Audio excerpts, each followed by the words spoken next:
It's good to see you. In today's study, we're going to be looking at when Moses dies. They're looking out into the promised land. Our hymn is called, Lord, 'Tis an Infinite Delight. Lord, 'tis an infinite delight to see thy lovely face, to dwell with thee in thy sight and feel thy vital rays. This Gabriel knows and sings thy name with raptures on his tongue. Moses too enjoys the same and then repeats the song. Sweet was the journey to the sky, and prophet Moses tried. Climbed the mount as God and died. The prophet climbed and died. Softly his fainting head he lay upon his Maker's breast. The Lord kissed his soul away and laid his flesh to rest. Okay. That last verse, show me thy face, and I'll away from all inferior things. Speak, Lord, here I quit my clay and stretch my airy wings. Deuteronomy 34 is where the account is found. Then Moses went up from the plains of Moab to Mount Nebo to the top of Pisgah, which is across from Jericho, and the Lord showed him all the land of Gilead as far as Dan, all Naphtali and the land of Ephraim and Manasseh, all the land of Judah as far as the western sea, the south and the plain of the valley of Jericho, the city of palm trees as far as Zoar. Then the Lord said to him, This is the land which I swore to give Abraham, Isaac, and Jacob, saying, I will give it to your descendants. I have caused you to see it with your eyes, but you shall not cross over there. Remember why this is. It's because Moses was told to speak to the rock, and he struck it. He did not hallow God in the eyes of Israel, so the Lord told him, You're not crossing into the promised land. And so, from the account, one of the points we can make, and I think there's both a positive and a negative, if you would call it that, the Lord keeps his promises. And he says, I swore to give this to Abraham, Isaac's, and Jacob's descendants, and that's exactly what I'm doing. I'm keeping that promise. And the negative part is, I've caused you to see with your eyes, but you're not going over there. That's the Lord had told him that's what it was going to be, and that's what is. And so the Lord keeps his promises. I think about blessings and curses. I'm not saying Moses was cursed, but I'm saying the Lord keeps his promises. If you obey the Lord, promises are kept. If you disobey the Lord, those promises are kept too. The Beatitudes, blessings. The woes, curses. The Lord keeps his promises. Verse 5. So Moses, the servant of the Lord, died there in the land of Moab, according to the word of the Lord.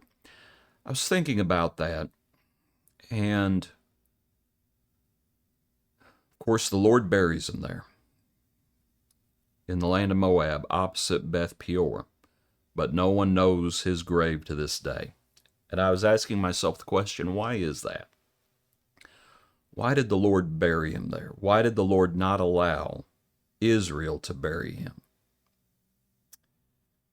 And one reason, obviously, is he's not being led into the promised land. That's one reason. But I was thinking about something else. Moses was so prominent. He was so prominent. Let me put it this way. When we first meet Moses, where is he? He's in Egypt. Now, how did the Egyptians treat their dead? Well, they basically made shrines to them. the pyramids, tombs, and they would basically enshrine their dead. And of course, there's more to it than that.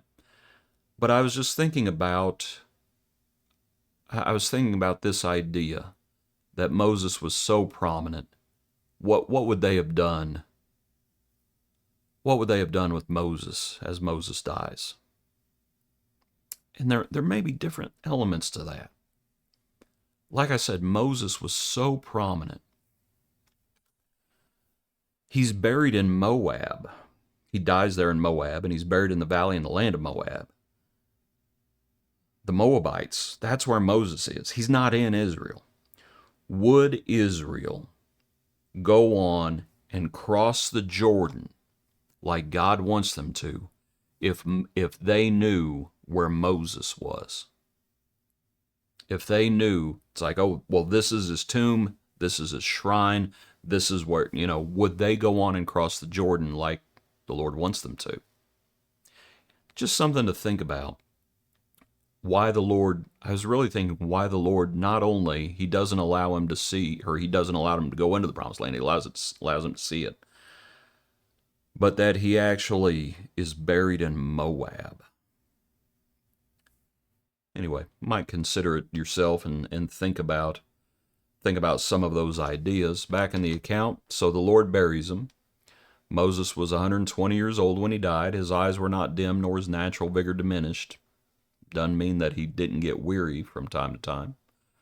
The children of Israel wept for Moses. So I would suggest what that means is the Lord somehow communicated to them that Moses was dead. The children find out about it somehow, and so the days of weeping and mourning for Moses ended after 30 days. Now Joshua the son of Nun was full of the spirit of wisdom, for Moses had laid his hands on him. So the children of Israel heeded him and did as the Lord had commanded Moses.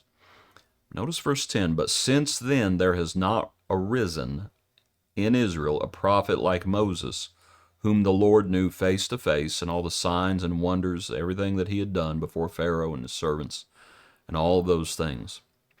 That language, but since then, this is being written after the fact, needless to say. You can think about the authorship if you want to. But obviously it's being written from the future's perspective. Let's look at it like that. And there had not arisen in Israel a prophet like Moses, whom the Lord knew face to face. I wonder if that verse is not meant to point us to Jesus. Because do you remember what Moses himself said? He said, God will raise up a prophet like me, and him you shall hear. And that verse is quoted in the New Testament, and that's Jesus.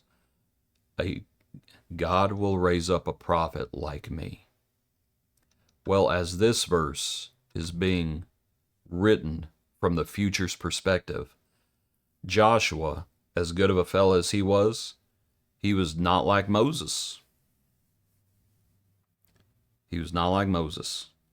Samuel, as good of a fellow as he was not like Moses. Elijah, as good of a fellow as he was not like Moses. Elisha, as good as he was not like Moses. Since then there has not arisen in Israel a prophet like Moses, whom the Lord knew face to face. It's speaking to that relationship. Now, who does have a relationship with the Father? Who was the prophet like Moses? And obviously it's Jesus. And even greater than Moses. And so I was thinking about that verse, and I wonder if the whole point of that language, just because it's so similar to what Moses had said, your God will raise up a prophet like me. And I wonder if that doesn't help with this verse, that's pointing to Jesus. Something to think about once again. Appreciate you. Hope you have a good day today. Join us tomorrow for another portion of our daily praise.